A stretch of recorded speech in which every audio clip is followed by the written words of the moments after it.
ஆன்மீக அன்பர்கள் அனைவருக்கும் வணக்கம்.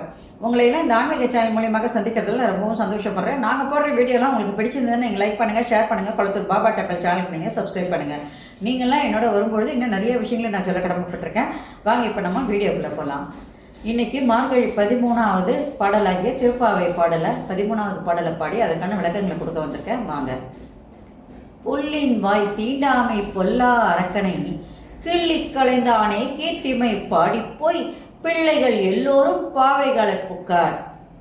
வெள்ளி எழுந்து வியாழம் உறங்கிற்று புல்லும் சிலவிலகான் போதறி கணினாய் குள்ள குளிர குடைந்து நீராடாதே. பள்ளி கிடத்தியோ பாவாய் நீ நன்னாளால் கள்ளம் தவிர்த்து களைந்தேலோ ரெம்பாவாய். இது பாடல்.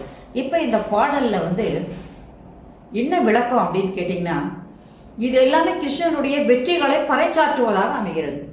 இந்த அம்மா ஒவ்வொருத்திலும் தாம் புருஷன் வெற்றி வீரன் வீரன் வீரன் என்பதை பறைச்சாற்றி கொண்டே இருக்கிறது. எம்பெருமானாகிய அந்த இறைவன் பறவை வடிவமாக பறவையா வந்திருக்கான் பகாசுரன். அவனுடைய வாயை கிழிச்சு அவனை தூக்கி எறிஞ்சிட்டார். அது போல மிகப்பெரிய அரக்கனாகிய பொல்லாதவனாகிய அந்த ராவணனுடைய 10 தலைகள், அந்த 10 தலைகளையும் கிள்ளி எறிஞ்சிட்டார். அப்படிப்பட்ட சிறப்பு மிக்கவர் அந்த ராமர். அவனுடைய வீர புகழையெல்லாம் நாம் பாடிக்கொண்டு பிள்ளைகள் எல்லோரும் அங்கே போய் என்ன பண்ணாங்க, இறைவனுடைய அடியை தொழுவதற்காக பாவை நோக்கு சென்று விட்டார்கள். விடி வெள்ளியானது தோன்றியது, சூரியன் அங்கே தோன்றிவிட்டது, இரவும் மறைந்து விட்டது, பறவைகள் ஒளியை எழுப்புகின்றன. தாமரை மலர் போன்ற அழகிய விழிகளை உடையவளே. அப்போ சொல்லும்போது அவளுடைய இடையை பற்றியும் அவளுடைய அழகை பற்றியும் சொன்னாங்க. இப்போ என்ன பண்ணுறாங்க, அவளுடைய கண்ணை பற்றி சொல்கிறாங்க. தோழியுடைய கண்ணு எப்படிப்பட்டிருக்குன்னா, தாமரை மலர் போன்ற அழகிய விழிகளை உடையவளே. பாவையே, இந்த நல்ல நாளில் உன் தூக்கத்தை எல்லாம் விட்டு விட்டு எங்களோடு கலந்து கொண்டு உள்ளம் குளிர குளிர நம்ம என்ன பண்ணணும், குடைந்து நீராடாமல் படுக்கையிலே தூங்கி கொண்டு இருக்கின்றாயே, உடன் எழுந்து வா என்று சொல்வதாக இப்பாடல் அமைந்துள்ளது. இப்போ இந்த பாட்டினுடைய விளக்கம் எப்படின்னு சொல்லும்போது, திருமால் பறவை வடிவமாக வந்த அந்த பகாசுரனினுடைய வாயை பிளந்தெறித்தவன், ராவணனுடைய 10 தலைகளிலும் கிள்ளி எறிந்தவன், அந்த கண்ணனுடைய புகழை பாடி பெண்கள் எல்லோரும் நோன்பு நிற்பதற்காக இந்த மார்கழி மாதத்தில் அவனுடைய கோயிலை நோக்கி சென்று விட்டார்கள். அதே நேரத்தில் வியாழம் மறைந்து விட்டது, வெள்ளியானது தோன்றிவிட்டது.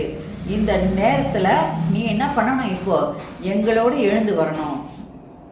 உன்னுடைய கண்கள் தாமரை போன்ற அழகிய கண்கள், அந்த கண்களை விழித்து நீ என்ன பண்ணணும், உடனடியாக இப்பொழுது நீ எங்களுடன் எழுந்து வா. தாமரை வெளியே பார்த்தா எப்படி மலர்கின்றதோ அது போன்று இப்போ நீ என்ன பண்ணணும், உடனே எழுந்து வா என்று சொல்லி உன்னுடைய கள்ளத்தனத்தை எல்லாம் விட்டு விட்டு இறைவனோடு உள்ளம் குளிர குளிர நம்ம என்ன பண்ணணும்னா, குளிர குளிர இப்போ நம்ம உடம்பெல்லாம் சோப்பு போட்டு ஷாம்பு போட்டு எல்லாம் தேய்ச்சி சீக்கா போட்டு கழுவி க்ளீன் பண்ணுறோம்.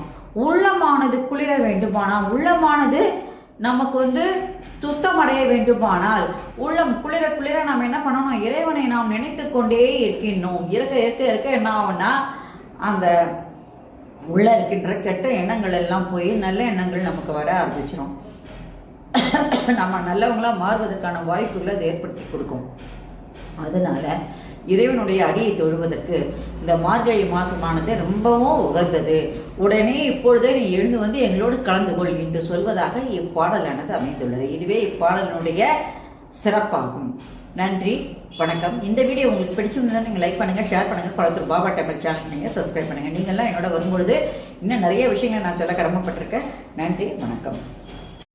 Subscribe to my channel and please press the bell icon for more videos.